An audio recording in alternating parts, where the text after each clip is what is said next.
Hello students, welcome again.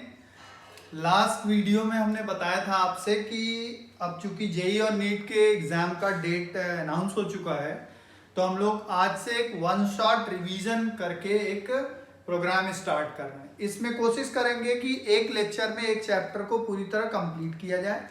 इसमें आपको question solve करने वाली नॉलेज दी जाएगी। इसका मतलब ये है कि बहुत डिटेलिंग नहीं की जाएगी, ठीक है, क्योंकि इसका मेन फोकस एग्जाम ओरिएंटेड है, ठीक है। और हम लोग सारे चैप्टर को कोशिश करेंगे एक लेक्चर में, या कोई बड़ा चैप्टर है तो 2 लेक्चर में कंप्लीट करेंगे। इसमें आपसे एक्सपेक्टेशन ये है कि अगर कोई लेक्चर करा दिया गया तो बिफोर नेक्स्ट वीडियो आप ऐसा करें कि एटलीस्ट उस लेक्चर के क्वेश्चंस जेई और नीट के प्रीवियस ईयर के 10, 15, 20 सालों के क्वेश्चन एटलीस्ट कर डालें, ठीक है। इससे आपको काफी फायदा होगा। तो चलिए हम लोग पहला लेक्चर शुरू करते हैं वन शॉट रिवीजन में, केमिकल इक्विलिब्रियम। तो चलिए बात करते हैं सबसे पहले केमिकल इक्विलिब्रियम की। देखिए, केमिकल इक्विलिब्रियम की बात की जाए अगर लेक्चर में, तो केमिकल इक्विलिब्रियम 2 तरीके का है, फिजिकल और केमिकल। हमें मेनली यहाँ बात करनी है केमिकल इक्विलिब्रियम की। केमिकल इक्विलिब्रियम जब हम कहते हैं तो A + B give C + D। Suppose ये रिएक्शन है, A + B कंबाइन होकर C + D बना रहा है, उसके रेट को आप कहोगे rate of forward reaction. C + D A + B वापस बना रहा है, उसके रेट को आप कहोगे बैकवर्ड रिएक्शन का रेट। जब फॉरवर्ड और बैकवर्ड का रेट बराबर हो जाता है तो हम कहते हैं रिएक्शन कहाँ आ गया है, एट इक्विलिब्रियम आ गया है, ठीक है। तो जब रिएक्शन इक्विलिब्रियम पे आ गया तो rate of forward is equal to rate of backward. इसका मतलब फॉरवर्ड कराने वाला जो ड्राइविंग फोर्स था बैकवर्ड कराने वाले ड्राइविंग फोर्स के बराबर हो गया, तो वो रिएक्शन इक्विलिब्रियम पे पहुंच गया, ठीक है। इक्विलिब्रियम के लिए आप एक बात और समझिए, ये किन रिएक्शंस में होगा। भाई सीधी बात है, रिवर्सिबल रिएक्शन में आएगा। रिवर्सिबल रिएक्शंस जो होते हैं, ये भी ध्यान रखना है कि रिवर्सिबल रिएक्शन सेवरल छोटे छोटे बहुत सारे स्मॉल स्टेप्स में होते हैं। और अगर हम यहीं पे इररिवर्सिबल रिएक्शन की बात करें तो इररिवर्सिबल जो रिएक्शन होते हैं वो सिंगल स्टेप रिएक्शन होते हैं। रिवर्सिबल छोटे छोटे स्टेप्स में होते हैं और इररिवर्सिबल रिएक्शन जो होते हैं वो सिंगल स्टेप में होते हैं। तो जो रिवर्सिबल रिएक्शंस होते हैं, ध्यान दीजिएगा, जो रिवर्सिबल रिएक्शंस होते हैं इनमें ये कंडीशन आती है। और जब इक्विलिब्रियम की, एक बात और समझिएगा, इक्विलिब्रियम की कंडीशन आएगी तो क्या क्या होगा तो हम देखें एट इक्विलिब्रियम सबसे पहली बात, टाइम का कोई फैक्टर नहीं होता है इक्विलिब्रियम में। रीजन कि इक्विलिब्रियम ऐसा नहीं कि रिएक्शन के बीच में आएगा, रिएक्शन के स्टार्टिंग में ही आ सकता है, एंड होने के जस्ट पहले आ सकता है, कहीं आ सकता है इक्विलिब्रियम। तो time has no role in attaining equilibrium. दूसरी बात, इक्विलिब्रियम पे कैटलिस्ट का कोई रोल नहीं होता है, कैटलिस्ट का कोई रोल नहीं इक्विलिब्रियम पे। मतलब कैटलिस्ट अगर पॉजिटिव है तो फॉरवर्ड रिएक्शन को बढ़ा के हो सकता है इक्विलिब्रियम जल्दी ले आए, इक्विलिब्रियम देर में आए, नेगेटिव कैटलिस्ट है। लेकिन कैटलिस्ट इक्विलिब्रियम पे आने के बाद उस कंडीशन को अफेक्ट नहीं करता। मेक इट वेरी क्लियर कि हम लोग इक्विलिब्रियम कंडीशन की बात कर रहे हैं, not equilibrium constant. Equilibrium constant अलग चीज है, कंडीशन अलग चीज है, ठीक है। तो अब आप देखो इक्विलिब्रियम में अगली बात अगर करें तो जब इक्विलिब्रियम पे आते हैं तो डेल जी फ्री एनर्जी चेंज क्या हो जाएगा, 0 हो जाएगा। इक्विलिब्रियम कंडीशन पे जब हम पहुंचते हैं तो हमने बताया कि कैटलिस्ट का कोई रोल नहीं है। इक्विलिब्रियम कंडीशन पे टेम्परेचर, प्रेशर, कंसंट्रेशन ये अफेक्ट करते हैं इक्विलिब्रियम कंडीशंस को, ठीक है। मतलब इनके बदलने से इक्विलिब्रियम कंडीशन बदल सकती है। बार बार कह रहे हैं कंडीशन और कांस्टेंट अलग अलग चीज है। आप आगे देखिए, इक्विलिब्रियम जो होता है वो डायनेमिक नेचर का होता है। इक्विलिब्रियम कैसे नेचर का है, डायनेमिक। मतलब आप समझो अगर कोई रिएक्शन है, सपोज ए से बी बन रहा है, ए का कलर रेड है, बी का कलर ब्लू है, तो आपको स्टार्टिंग में रिएक्शन में देखोगे रेड कलर कम होता जाएगा, ब्लू बढ़ता जाएगा क्योंकि रिएक्शन चल रहा है। जब इक्विलिब्रियम पे आ गया तो रेड वैसे ही दिखेगा, ब्लू वैसे ही, कोई ऑब्जर्वेबल चेंज दिखेगा ही नहीं, क्योंकि जितना ये बनेगा उतनी वापस ये, तो लगेगा रिएक्शन रुक गया है, स्टैटिक हो गया, लेकिन ऐसा होता नहीं है। वो माइक्रोस्कोपिक लेवल पे रिएक्शन चलता रहता है, इसीलिए कहा गया इक्विलिब्रियम डायनेमिक नेचर का होता है। अगर आप इक्विलिब्रियम के ग्राफ ड्रॉ करके चेक करना चाहो तो आप देखो जो होता है रेट, जो है रेट और टाइम ग्राफ अगर हम लेना चाहें तो हमें मालूम है ऐसा कुछ ग्राफ मिलने वाला है। यहाँ पे मान लीजिए इक्विलिब्रियम आ गया, रेट ऑफ फॉरवर्ड ये वाला देखो, ये कौन सा रिएक्शन दिखा रहा है, ये दिखाएगा रेट ऑफ बैकवर्ड और ये दिखाएगा रेट ऑफ फॉरवर्ड, क्योंकि जो रिएक्टेंट होगा वो इनिशियली ज्यादा होगा ना, प्रोडक्ट जीरो होगा, तो धीरे धीरे प्रोडक्ट बढ़ेगा, रिएक्टेंट घटेगा। एक ग्राफ ये दिखाया जा सकता है। एक ग्राफ आपको दिया गया हो अगर कंसंट्रेशन और टाइम ग्राफ, तो कंसंट्रेशन और टाइम ग्राफ ऐसा दिखाया जा सकता है, मतलब यहाँ पे देखिए बराबर हो गया तो इक्विलिब्रियम आ गया, मतलब कंसंट्रेशन ऑफ ये किसको दिखाएगा, प्रोडक्ट, और ये दिखाएगा रिएक्टेंट को। लेकिन जरूरी नहीं ऐसा हो, कंसंट्रेशन और टाइम का ग्राफ ऐसा भी हो सकता है, यहाँ आके कॉन्स्टेंसी आ गई, मतलब कोई जरूरी नहीं है दोनों का बराबर हो जाए कंसंट्रेशन, ठीक है, ये रिएक्टेंट को दिखा रहा है, ये प्रोडक्ट को दिखा रहा है, ऐसा भी पॉसिबल है कंसंट्रेशन और टाइम ग्राफ, कंसंट्रेशन और टाइम ऐसा भी पॉसिबल। यहाँ पे सपोज कॉन्स्टेंसी आ गई कहीं, ठीक है, मतलब रिएक्शन, इसका मतलब रिएक्शन काफी कुछ हो चुका है, प्रोडक्ट काफी ज्यादा बन गया, रिएक्टेंट काफी कम, तब इक्विलिब्रियम आ गया। तो ये तीनों ग्राफ, चारों ग्राफ दिखा सकते हैं इक्विलिब्रियम कंडीशंस को, ठीक है। अब आइए इसी में नेक्स्ट बात की जाए हम लोग इक्विलिब्रियम से रिलेटेड।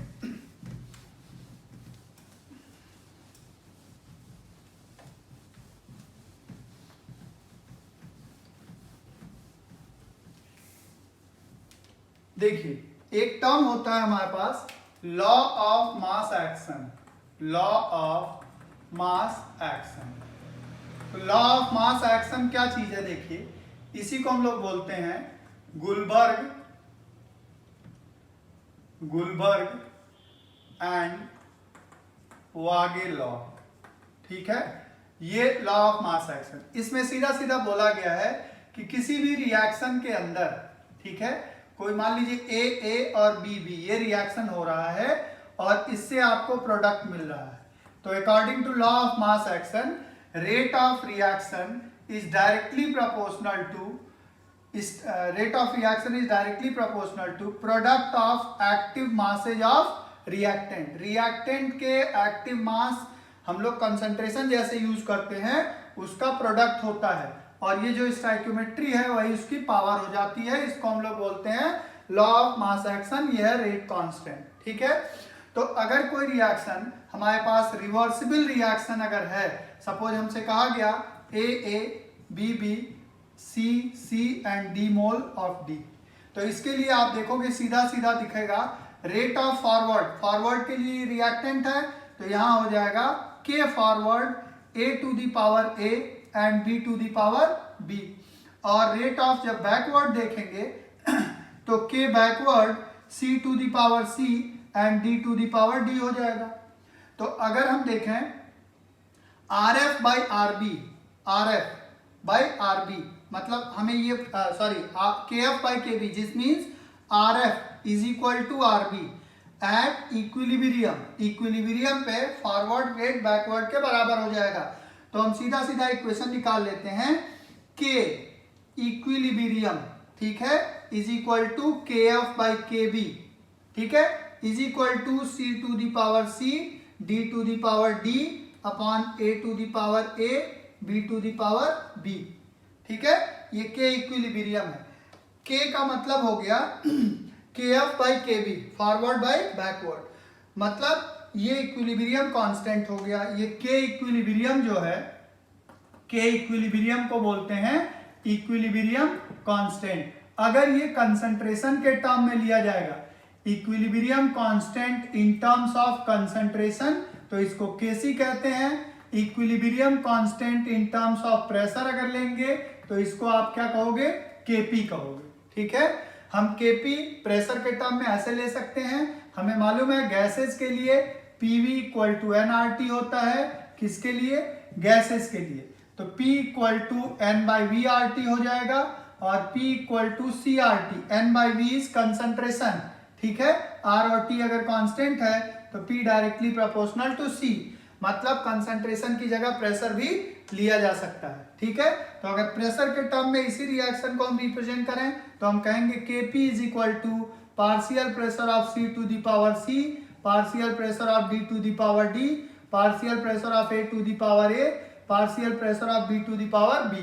तो अगर Kp और Kc को हम रिलेट करना चाहें तो हम लोग डिराइव नहीं करेंगे, मैंने पहले ही कहा था। यह आ जाता है Kp equal to Kc RT to the power delta n, ठीक है। ये डेल्टा n जो होता है ये क्या है? Summation of gaseous moles of products minus summation of gaseous moles of reactant. Product minus reactant कर दें, उसी को कहते हैं हम लोग डेल n, ठीक है भाई। तो ये हमारा डेल n की वैल्यू हो गई। अब आप देखिए अगर डेल n की वैल्यू क्या आ जाए? 0 आ जाए, मतलब दोनों के मोल्स बराबर हों, तो डेल n की वैल्यू अगर आपको 0 आ गई तो ये पावर 0 किसी की पावर 0 का मतलब हो गया 1, मतलब Kp इक्वल टू क्या आ जाएगा? Kc। और अगर डेल n की वैल्यू पॉजिटिव आ रही है, डेल n की वैल्यू ग्रेटर देन 0 आ रही है, ठीक है भाई।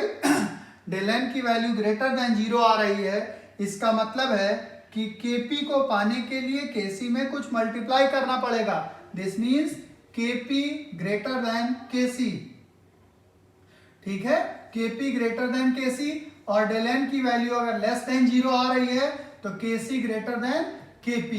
ये सीधी सीधी बात हो गई, ठीक है। अब आइए जरा हम लोग यहीं पे Kp और Kc की यूनिट की बात कर लें, फिर एप्लीकेशन ऑफ इक्विलिब्रियम कांस्टेंट की बात करेंगे। आइए जरा Kp और Kc की यूनिट की बात कर लें। तो एकदम क्लियर समझ लीजिएगा कि जो Kc है, आप देखो Kp ये सब प्रेशर किस में दिए जाएंगे? ATM में दिए जाएंगे, ठीक है। और Kc में कंसंट्रेशन में दिए जाएंगे। तो यूनिट ऑफ जो Kc होगा, unit of Kc concentration to the power delta n, या आप कह सकते हो mole per litre to the power delta n। और जो Kp की यूनिट आने वाली है वो ATM to the power delta n। तो ये Kp और Kc के यूनिट की बात हो गई। अब आइए application of equilibrium constant, important बात करते हैं अब आगे। अब हम लोग बात करते हैं कैरेक्टरिस्टिक्स और एप्लीकेशन ऑफ इक्विलिब्रियम कांस्टेंट। तो आप देखिए जरा कैरेक्टरिस्टिक्स ऑफ के इक्विलिब्रियम। तो सबसे पहली बात तो ये समझ लीजिए कि इक्विलिब्रियम कांस्टेंट जो है वो depend on temperature only, depends on temperature only. ये सिर्फ टेम्परेचर के साथ बदलता है, ठीक है। दूसरी बात देखिए स्टाइक्योमेट्री के साथ भी बदलता है, लेकिन जब स्टाइक्योमेट्री मतलब रिएक्शन को डबल या आधा कर दीजिए तब तो बदलेगा ही, ठीक है। तो दूसरी बात चेंजेज विद स्टाइक्योमेट्री, स्टाइक्योमेट्री के साथ ये बदलता है, ठीक है। स्टाइक्योमेट्री के साथ बदलने का मतलब होता है कि जैसे मान लीजिए हम एक कंडीशन लें, कोई रिएक्शन है N2 plus O2, N2 plus O2 give 2NO। इस रिएक्शन के लिए जो K इक्विलिब्रियम लिखा जाएगा वो लिखा जाएगा NO का स्क्वायर N2 और O2, ये लिखा जाएगा। अब अगर इसी में हम कह दें half N2 plus half O2 और यहाँ पे आपको बना दिया जाए NO, तो यहाँ पे इक्विलिब्रियम जो लिखा जाएगा, सपोज K डैश है तो this will be NO upon N2 to the power half and O2 to the power half, ये हो जाएगा।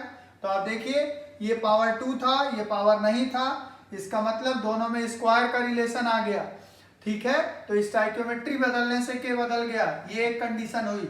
दूसरी कंडीशन अगर हम देखें, अगर on addition addition of two reactions, अगर दो रिएक्शन को आप जोड़ रहे हैं, ठीक है, तो जो के रिजल्टिंग के, सपोज के डैश आता है वो K1 इंटू K2, अगर रिएक्शन 1 का K1 है इक्विलिब्रियम कांस्टेंट, रिएक्शन 2 का K2 है, तो ऐसे आ जाएगा। और तीसरा अगर आप देखिए किसी रिएक्शन को डिवाइड कर रहे हैं, डिवाइड, अगर डिवाइड कर रहे हैं रिएक्शन को, तो K इक्विलिब्रियम जो आ जाता है K1 बाई K2, मान लीजिए 1 से 2 को डिवाइड कर रहे हैं तो K1 बाई K2 आ जाता है, ठीक है। तो ये इक्विलिब्रियम का स्टाइकोमेट्री के साथ और रिएक्शन को कैसे बदल रहे हैं उसके साथ देखेंगे। तीसरी बात अगर आप देखें, no effect of pressure, concentration, catalyst, इन सब का इक्विलिब्रियम कांस्टेंट पे कोई फर्क नहीं पड़ता है। प्रेशर, कंसंट्रेशन, कैटलिस्ट का इक्विलिब्रियम कांस्टेंट पे कोई फर्क नहीं पड़ता है। और अगर यहीं पे एक बात थोड़ी सी देख लें कि अगर हम हेट्रोजीनस इक्विलिब्रियम में देख रहे हैं, सपोज हेट्रोजीनस इक्विलिब्रियम और होमोजीनस, हेट्रोजीनस और होमोजीनस का मतलब होता है जब सारे रिएक्टेंट और प्रोडक्ट सेम फेज में होते हैं तो होमोजीनस। हेट्रोजीनस मतलब फेज अलग अलग, एक तरफ लिक्विड एक तरफ गैस है, सॉलिड है, गैस है। अब जैसे देखा जाए CaCO3, this give suppose CaO plus CO2, ये गैस है, ये सॉलिड है, ये सॉलिड है, तो ये हेट्रोजीनस इक्विलिब्रियम आएगा। और अगर गैसेज होते सारे N2 plus 3H2 2NH3, homogeneous. Heterogeneous equilibrium के अंदर आप देखिएगा activity of pure solid and pure liquid taken as 0, taken as 1। Pure solid और प्योर लिक्विड की एक्टिविटी को क्या लिखा जाता है? 1, क्योंकि वो कंसंट्रेशन उसका बदलता नहीं है, ठीक है। तो प्योर सॉलिड और प्योर लिक्विड की एक्टिविटी या एक्टिव मास क्या ले लिया जाता है? 1 ले लिया जाता है, ठीक है। तो ये इक्विलिब्रियम कांस्टेंट का कैरेक्टरिस्टिक हम लोगों ने देखा, ठीक है। अब एक बात और देखिए, अभी बात करेंगे टेम्परेचर के साथ जो बदलता है, उस पर अलग से अभी डिटेल में बात करने वाले हैं, थोड़ा डिटेल, बहुत ज्यादा डिटेल नहीं। अब आप देखो जरा इसमें कैरेक्टरिस्टिक्स के साथ साथ यही एप्लीकेशन की बात कर लें अगर इक्विलिब्रियम कांस्टेंट की, तो एप्लीकेशन में आप देखो इक्विलिब्रियम कांस्टेंट को, देखिए एप्लीकेशन के लिए कैसे बात कर पाते हैं हम लोग। देखिए अगर एप्लीकेशन की बात की जाए तो एप्लीकेशन में आप देखो एक टर्म होता है reaction quotient, reaction quotient, Q से इसको रिप्रेजेंट किया जाता है, ठीक है। ये क्या होता है? किसी भी टाइम पे रिएक्शन में प्रोडक्ट और रिएक्टेंट के रेशियो को लिख दिया जाए तो उसको बोलते हैं रिएक्शन कोसेंट।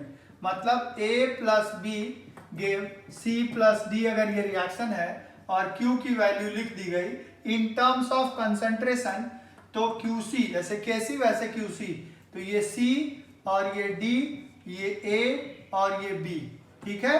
तो ऐसे लिखा जाता है किसी भी टाइम पे। ये सीधा से याद रखिए, अगर QC Kc के बराबर है तो हम कहते हैं रिएक्शन कहाँ पहुंच गया है? At equilibrium. और अगर QC की वैल्यू Kc से ज्यादा है मतलब रिएक्शन आगे बढ़ चुका है, तो ये रिएक्शन किधर की तरफ जाएगा? बैकवर्ड प्रोसीड करेगा। Kc की वैल्यू अगर QC से ज्यादा है, इसका मतलब ये रिएक्शन कैसा प्रोसीड करेगा? फॉरवर्ड प्रोसीड करेगा। तो ये QC और Kc को रिलेट करते हैं। दूसरा एप्लीकेशन एक्सटेंट ऑफ रिएक्शन निकालने में, अगर K इक्विलिब्रियम की वैल्यू 10 टू द पावर 3 और मोर है, तो इसका मतलब आप समझो कि reaction almost near to completion है, near to completion, reaction complete होने वाला है, ठीक है। और रिएक्शन कंप्लीट होने का वाला मतलब इसमें क्या होंगे? प्रोडक्ट का कंसंट्रेशन बहुत ज्यादा होगा। और अगर K इक्विलिब्रियम की वैल्यू 10 टू द पावर -3 और लेस है, इससे कम है, तो आप समझो रिएक्शन में केवल रिएक्टेंट बहुत ज्यादा होगा, और रिएक्टेंट काफी ज्यादा मतलब रिएक्शन अभी काफी कम हुआ है, ठीक है, इक्विलिब्रियम बहुत पहले आ गया है।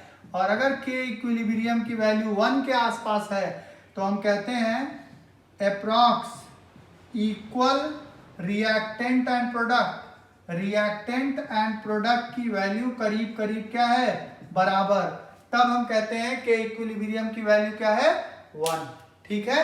तो अब हम अगला डिटेल जरा डिस्कस कर लें कि आप कैसे टेम्परेचर से रिलेट करते हैं के इक्विलिब्रियम को, फिर आगे वाले बात करते हैं। चलिए आगे इक्विलिब्रियम के बारे में और बात करते हैं, अबाउट के इक्विलिब्रियम, इससे रिलेटेड चीज और डिस्कस कर लिया जाए।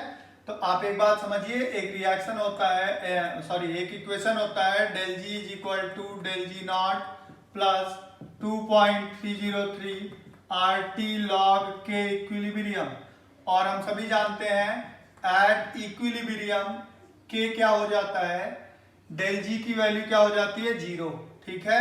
तो del G naught is equal to 2.303, ये क्या आ जाएगा, minus 2.303 RT log K equilibrium, ठीक है। अब यहां पे आप देखो, when del G naught is equal to 0, अगर del G नॉट की वैल्यू 0 आ जाए तो के इक्विलिब्रियम की वैल्यू क्या आ जाएगी, 1, और अगर del G नॉट की वैल्यू ग्रेटर देन 0 आ जाए, ग्रेटर देन 0 का मतलब ये वैल्यू पॉजिटिव रखी जाए, तो के इक्विलिब्रियम की वैल्यू क्या आएगी, लेस देन 1, और के अगर लेस देन 1 है इसका मतलब कौन सा रिएक्शन हो, के लेस देन 1 है तो कौन सा रिएक्शन होगा, रिवर्स रिएक्शन। हम लोग अभी बात किए हैं के लेस देन 1 मतलब रिवर्स रिएक्शन, के लेस देन 1 तभी होगा जब रिएक्टेंट ज्यादा प्रोडक्ट कम हो, और del G नॉट की वैल्यू अगर लेस देन 0 आती है, देखिए ये रिएक्शन लेस देन 0 तो के इक्विलिब्रियम आ जाएगा ग्रेटर देन 1, तो कौन सा रिएक्शन होगा, forward reaction.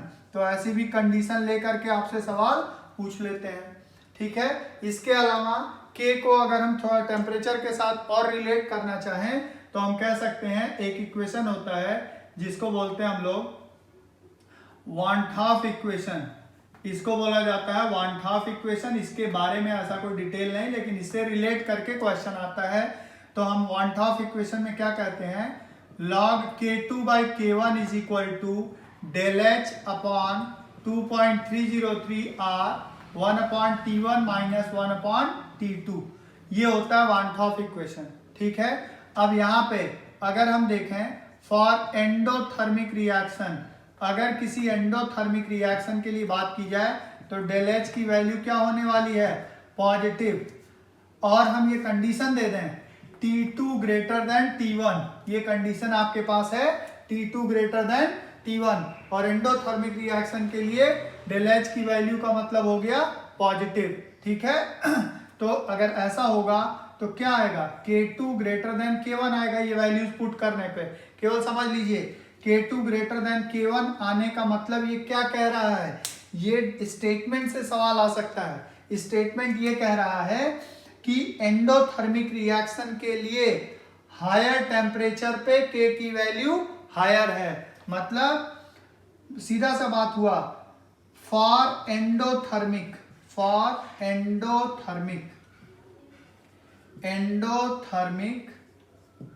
Value of K is higher at higher temperature, higher temperature पे K की वैल्यू क्या होगी, ज्यादा होगी एंडोथर्मिक के लिए।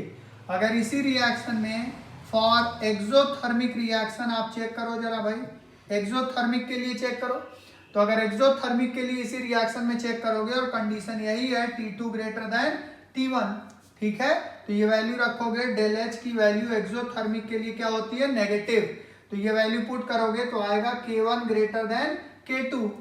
इसका अब निकालना नहीं है आपको, याद रखिए, इसका मतलब एंडोथर्मिक, जैसे एंडोथर्मिक के लिए K की वैल्यू हाई टेम्परेचर पे हाई, यहाँ हाई टेम्परेचर पे लो, ठीक है, क्योंकि टेम्परेचर हाई कौन सा है, T2, और K हाई कौन सा है, K1, ठीक है।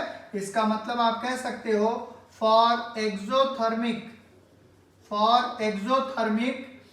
reactions value of K is lower, value of K is lower at higher temperature, higher temperature पे K की वैल्यू क्या होगी, लो होगी। ठीक है, तो एक बात तो ये हो गई, टेम्परेचर रिलेटेड बात हो गई। एक और बात कर लेते हैं, यहाँ पे एक छोटा सा रिलेशन और देख लिया जाए जरा, डिग्री ऑफ डिसोसिएशन से रिलेटेड चीज। जैसे मान लीजिए कोई एक एग्जांपल हम ले रहते हैं, उसका Kp और Kc आपको दिखा देते हैं कैसे देखते हैं।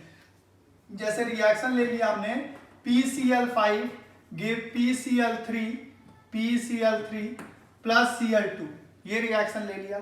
अब इस रिएक्शन में देखिए हम लोग ऐसे लिख देते हैं कि इसका कंसंट्रेशन 1 है, ठीक है, तो इसका कंसंट्रेशन 0 0 इनिशियल, इसको हमने कह दिया 1 माइनस एक्स, तो इसको हमने कह दिया कितना बना, x और x।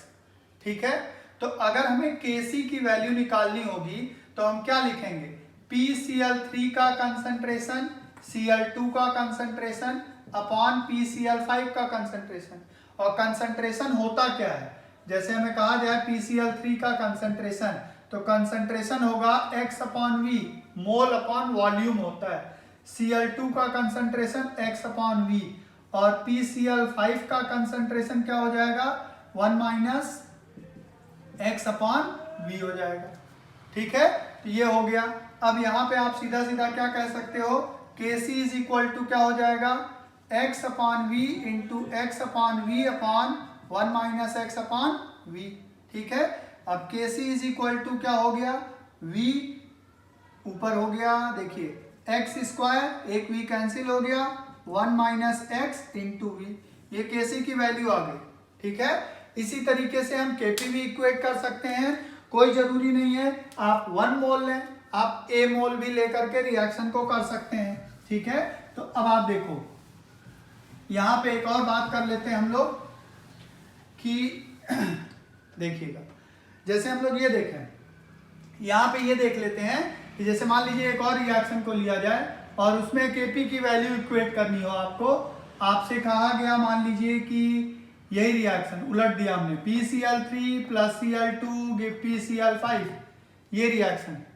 तो आप याद रखिए, इसका A मोल लिया, इसका B मोल लिया, इसका 0, तो इसका A माइनस एक्स, इसका B माइनस एक्स, और इसका क्या बन गया, x।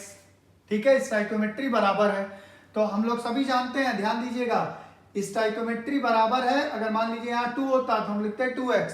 ठीक है, तो स्टोइकियोमेट्री बराबर होने की वजह से ऐसा लिखा गया है। अब इस रिएक्शन के लिए Kp अगर लिखें तो Kp क्या होता है, पार्शियल प्रेशर। पार्शियल प्रेशर जो होता है, जैसे हमसे कहा गया पार्शियल प्रेशर ऑफ PCl3, इसका मतलब होगा total pressure into mole fraction of PCl3, और टोटल प्रेशर PT1 जो भी दिया हो देखेंगे। मोल फ्रैक्शन कैसे निकलता है, मोल फ्रैक्शन निकलता है total particular mole upon total mole. तो अगर यहां आपको मोल निकालना हो तो देखिए total mole is equal to क्या हो जाएगा, A minus x plus B minus x plus X, ये हो जाएगा, एक x कैंसिल हो गया, ये आ गया A minus x plus B, ये आ गया total mole.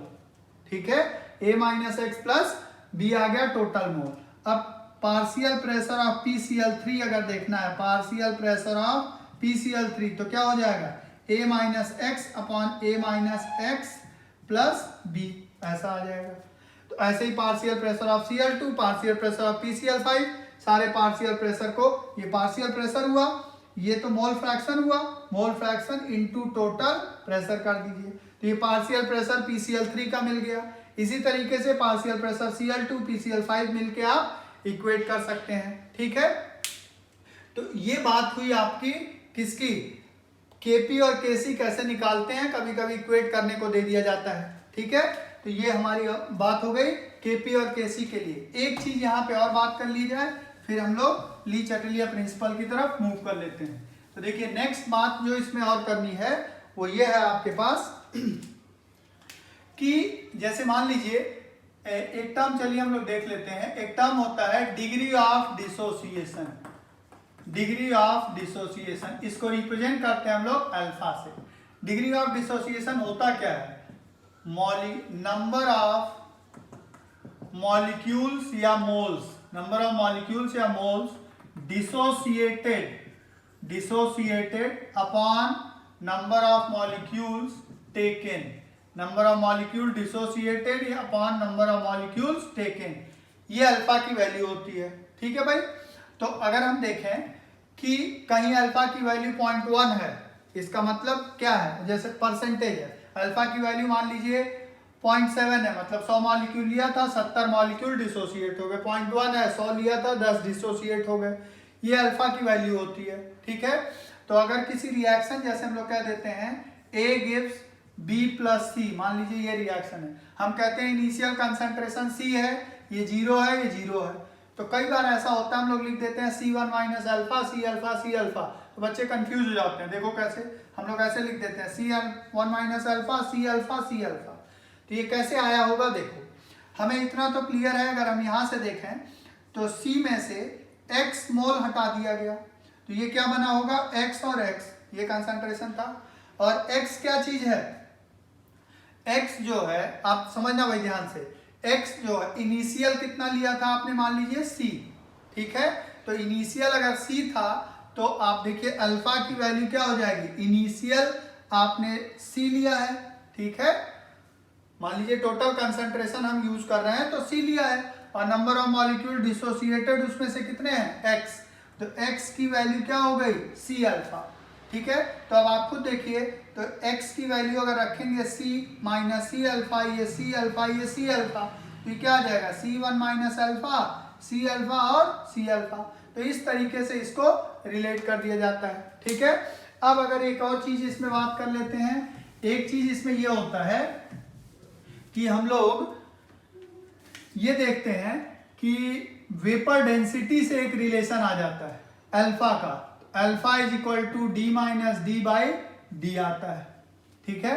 Alpha is equal to D minus D by D, D जो होता है ये है डेंसिटी, या आप ऐसे कह दो VD before dissociation, before dissociation, जो मॉलिक्यूल आप लिए हैं उसके डिसोसिएशन से पहले है, और ये है VD after dissociation, VD after dissociation, ये होता है स्मॉल डी। ठीक है। तो ये हमारी बात हो गई अल्फा से रिलेटेड चीजें। अब हम लोग बात करने वाले हैं प्रिंसिपल।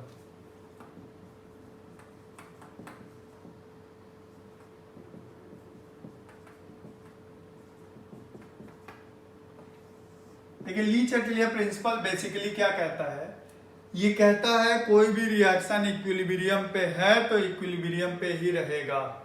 ठीक है।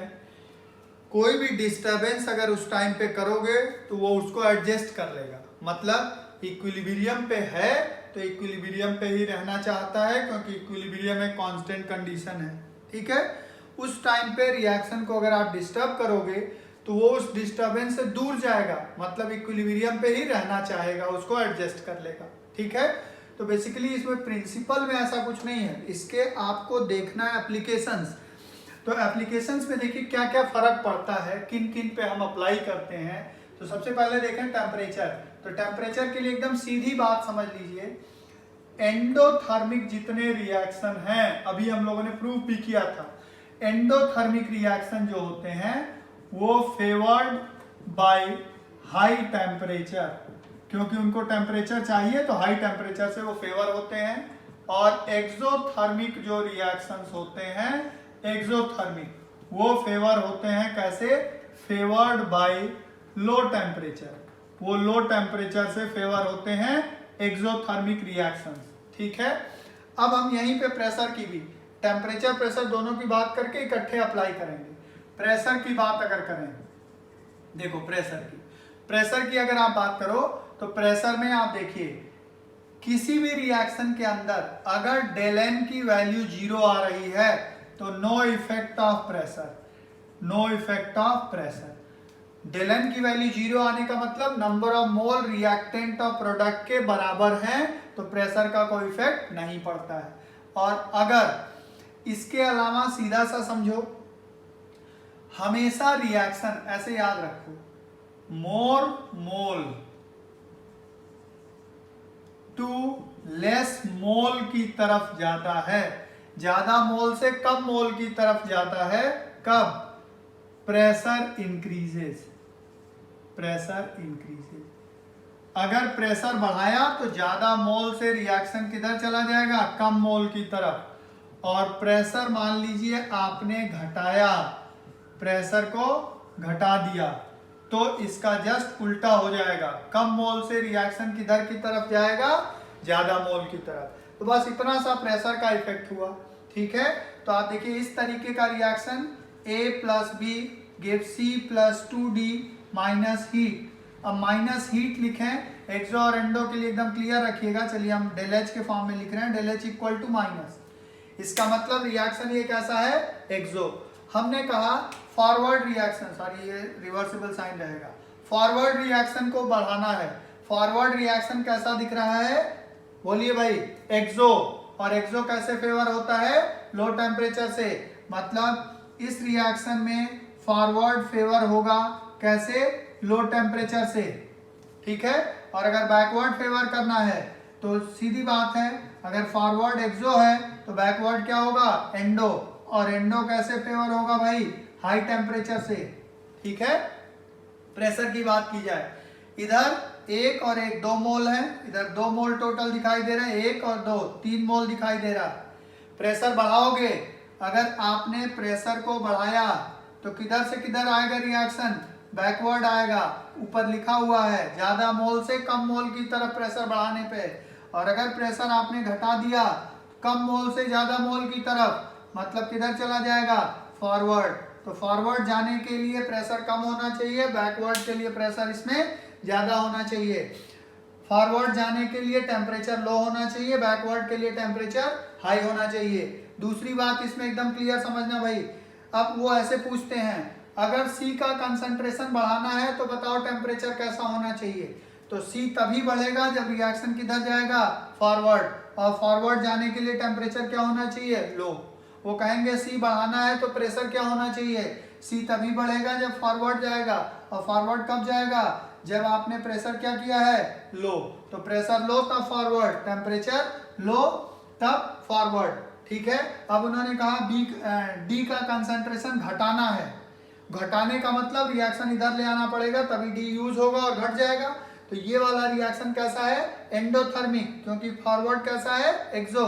तो अगर ये एंडो है तो एंडोथर्मिक रिएक्शन कैसे फेवर होता है? हाई। मतलब D घटाना है तो टेम्परेचर हाई कर दो, और ज्यादा मोल 3 मोल से 2 मोल की तरफ प्रेशर भी क्या कर दो? हाई।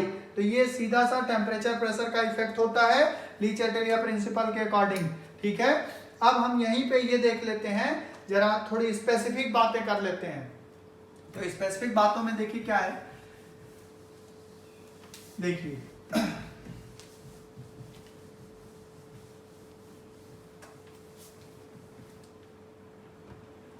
देखो स्पेसिफिक बातों में आपसे ये करना है हमें कि अगर स्पेसिफिक बात देखें तो हम ये कहें कि मान लीजिए A plus B give C plus 2D, यही रिएक्शन है, और del H equal to plus है, del H equal to plus. मतलब कैसा हो गया? ये एंडोथर्मिक रिएक्शन हो गया। ठीक है, तो एक सिंपल सा एग्जांपल कंसीडर कर लेते हैं, फिर इसको कंक्लूड करेंगे। मान लीजिए आपको कंसंट्रेशन ऑफ A बढ़ाना है। ठीक है, तो प्रेशर और टेम्परेचर बता दीजिए। कंसंट्रेशन ऑफ C को बढ़ाना है तो प्रेशर और टेम्परेचर बता दीजिए। कंसंट्रेशन ऑफ D को घटाना है तो प्रेशर और टेम्परेचर बता दीजिए। और एक और बात बता दीजिए कि रिमूव, अगर हमने रिमूव A तो रिएक्शन फॉरवर्ड जाएगा बैकवर्ड। हमने कहा ऐड B तो रिएक्शन फॉरवर्ड जाएगा बैकवर्ड। तो इतनी बातें जरा देख लेते हैं। सीधी बात है, A को बढ़ाना है मतलब रिएक्शन को बैकवर्ड ले आना है। फॉरवर्ड रिएक्शन कैसा दिख रहा है भाई? एंडो दिख रहा है। अगर फॉरवर्ड वाला एंडो है तो बैकवर्ड वाला एक्सो होगा। और एक्सो कैसे फेवर होता है? लो टेम्परेचर से। मतलब टेम्परेचर क्या होना चाहिए? लो, अगर A बढ़ाना है। ठीक है, A को बढ़ाना है बैकवर्ड, 3 मोल 2 मोल, प्रेशर बढ़ाओगे तो 3 मोल से 2 मोल की तरफ आएगा, ऐसा होना चाहिए। ठीक, C अगर आपको बढ़ाना है मतलब रिएक्शन को फॉरवर्ड ले जाना है। फॉरवर्ड मतलब एंडो, एंडो का मतलब टेम्परेचर बढ़ाओ, और सी को बढ़ाने के लिए कम मोल से ज्यादा मोल की तरफ प्रेशर घटाओ। ठीक है, डी को अगर घटाना है, डी घटाने का मतलब कम करना, मतलब इधर ले आना पड़ेगा, और इधर ले आने के लिए कौन सा रिएक्शन, बैकवर्ड, बैकवर्ड रिएक्शन एक्सो, एक्सो मतलब टेम्परेचर लो, और बैकवर्ड रिएक्शन में 3 मोल से 2 मोल की तरफ प्रेशर क्या, हाई। ठीक है, अब इन्होंने कहा रिमूव ए को हमने हटा दिया, ए इधर कम हो गया, तो ऑटोमेटिकली रिएक्शन ए को कंप्लीट करने आएगा इक्विलिब्रियम पे आने के लिए, मतलब कौन सा रिएक्शन होने लगेगा, बैकवर्ड। अगर ए को हटाया तो reaction will be proceed in backward direction. और अगर बी को ऐड कर दिया, बी यहाँ ऐड कर दिया तो ये ज्यादा हो जाएगा, इक्विलिब्रियम डिस्टर्ब हो जाएगा, तो ये फॉरवर्ड जाने लगेगा। तो अगर बी को ऐड कर दिया तो रिएक्शन किधर चला जाएगा, फॉरवर्ड चला जाएगा। ठीक है, ये बात हो गई ली चैटेलिया प्रिंसिपल की। अब यहाँ थोड़ी स्पेसिफिक बात जो हम कह रहे थे, स्पेसिफिक बात ये है कि जैसे मान लीजिए आपने इनर्ट गैस ऐड कर दिया, इनर्ट गैस। ठीक है, अब इनर्ट गैस अगर ऐड करोगे तो इनर्ट गैस 2 कंडीशन पे ऐड होती है, एट कांस्टेंट वॉल्यूम। अगर कांस्टेंट वॉल्यूम पे इनर्ट गैस ऐड किया तो नो इफेक्ट, कोई इफेक्ट नहीं पड़ेगा इक्विलिब्रियम पे।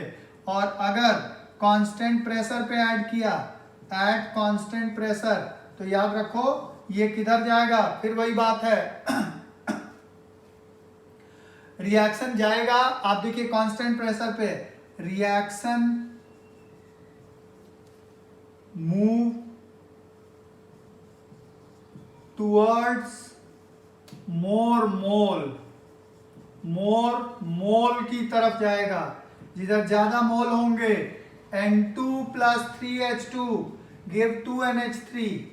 आपने इसमें कांस्टेंट प्रेशर पे कोई इनर्ट गैस ऐड कर दिया, तो देखो मोल किधर है, इधर 4 है, उधर कितने हैं, 2 हैं, तो रिएक्शन किधर की तरफ जाएगा, इसकी तरफ जाएगा, ज्यादा मोल की तरफ रिएक्शन चला जाएगा कांस्टेंट प्रेशर पे अगर आपने कोई इनर्ट गैस ऐड किया। ठीक है, अब यहीं पे जरा 1-2 प्रैक्टिकल एप्लीकेशन की बात कर लेते हैं, इसको कंक्लूड करें। जैसे एक प्रैक्टिकल एप्लीकेशन होता है मेल्टिंग ऑफ आइस, सॉलिड से आप किस में कन्वर्ट कर रहे हो भाई, लिक्विड में। तो आपको इतना तो क्लियर ही होगा कि आइस जो होता है, ये आइस है, ये वाटर है। आइस की वॉल्यूम जो होता है, वॉल्यूम आइस का क्या होगा, ज्यादा, और इसका वॉल्यूम क्या होगा, लिक्विड का लेस होगा। ठीक है, तो आप अगर प्रेशर बढ़ाओगे तो रिएक्शन किधर जाएगा, फॉरवर्ड जाएगा। प्रेशर बढ़ाओगे तो मेल्टिंग क्या होगा, इंक्रीज होगा, नहीं, melting of ice increases on increasing pressure. और टेम्परेचर बढ़ाने से तो बढ़ेगा ही बढ़ेगा, क्योंकि रिएक्शन कैसा होता है, मेल्टिंग एंडोथर्मिक, तो टेम्परेचर बढ़ाने से बढ़ेगा ही बढ़ेगा। ठीक है भाई, तो ये एक छोटा सा प्रैक्टिकल एप्लीकेशन। दूसरा अगर आप इसी में देखें, बाकी ली चैटेलिया प्रिंसिपल का application, Haber's process, contact process, तो ये नॉर्मल है जैसे बताया गया उसी तरीके से। अगर आप देखो H2O लिक्विड को H2O गैस में कन्वर्ट किया जाए, मतलब हम क्या कर रहे हैं, बॉइलिंग, तो आप देखिए इधर वॉल्यूम क्या है, ज्यादा, और इधर वॉल्यूम क्या है, लो, कम है, सॉरी इधर वॉल्यूम क्या है, लेस। ठीक है, और इधर वॉल्यूम क्या है, मोर, वॉल्यूम ज्यादा। तो अब आप सोचिए प्रेशर अगर बढ़ा दें, तो प्रेशर अगर आपने इस कंडीशन में बढ़ाया तो रिएक्शन इधर आएगा, ज्यादा वॉल्यूम से कम की तरफ, और कम की तरफ आएगा मतलब इसको बॉयल करना कठिन होता जाएगा। इसका मतलब प्रेशर बढ़ाने से बॉइलिंग पॉइंट इंक्रीज होता जाएगा। ठीक है, और बाकी आप जानते ही हो बॉइलिंग पॉइंट, बॉइलिंग कैसा प्रोसेस है, एंडोथर्मिक, तो टेम्परेचर बढ़ाने से तो बॉइलिंग बढ़ेगा ही बढ़ेगा, तो प्रेशर बढ़ाने से बॉइलिंग पॉइंट बढ़ जाएगा। Clear, this is all about chemical equilibrium. चूंकि ये पहला लेक्चर था तो इसमें थोड़ा सा हम और डिटेल में चले गए हैं, मतलब थोड़ा और जल्दी टाइम में हम चैप्टर्स को कंप्लीट करने की कोशिश करेंगे। ठीक है, तो ये आपका हो गया पहला चैप्टर। आपको इसमें देखिए हम थोड़े क्वेश्चंस की बात कर लें। इसमें ज्यादातर क्वेश्चन एक तो वो आते हैं जो आपको बताया था कि अगर 2-3 रिएक्शन दे दिए गए और सबका K1 K2 K3 दे दिया गया और एक नया रिएक्शन उन तीनों को यूज करके बनाया गया और कहा गया इसका के बताओ, तो आपको देखना है जोड़ना पड़ा, घटाना पड़ा, गुणा करना, क्या करना पड़ा, उसके अकॉर्डिंग के की वैल्यू मल्टीप्लाई डिवाइड हो जाती है। ठीक है, एक क्वेश्चन इस पे बहुत बार आता है। ठीक है, एक ली चटेलिया प्रिंसिपल का भी क्वेश्चन आता रहता है अक्सर। ठीक है, एक केपी और केसी के रिलेशन पे क्वेश्चन आता है और एक आता है क्यूसी और केसी के रिलेशन पे क्वेश्चन, फॉरवर्ड होगा बैकवर्ड होगा। और एक कभी कभी क्वेश्चन आया है केसी की वैल्यूज से कि केसी की वैल्यू बहुत हाई है तो रिएक्शन के अंदर जो इक्विलिब्रियम मींस कंटेनर है उसमें प्रोडक्ट ज्यादा होगा रिएक्टेंट, तो हमने बताया है कि वैल्यूज क्या होंगी, तो कहाँ रिएक्टेंट ज्यादा होगा, कहाँ प्रोडक्ट ज्यादा होगा। ठीक है भाई, तो ये आपका पहला चैप्टर था। अगला अभी कल या परसों, हो सकता है कल ही आपको नेक्स्ट वीडियो मिल जाए, तो आप इसको देखते जाइए और क्वेश्चन सॉल्व करते जाइए। ठीक है, और अगर अच्छा लग रहा है, इससे फायदा हो रहा है, तो अभी अगर सब्सक्राइब नहीं किया तो सब्सक्राइब कर लीजिए, लोगों को बता दीजिए। ठीक है भाई, थैंक यू सो मच।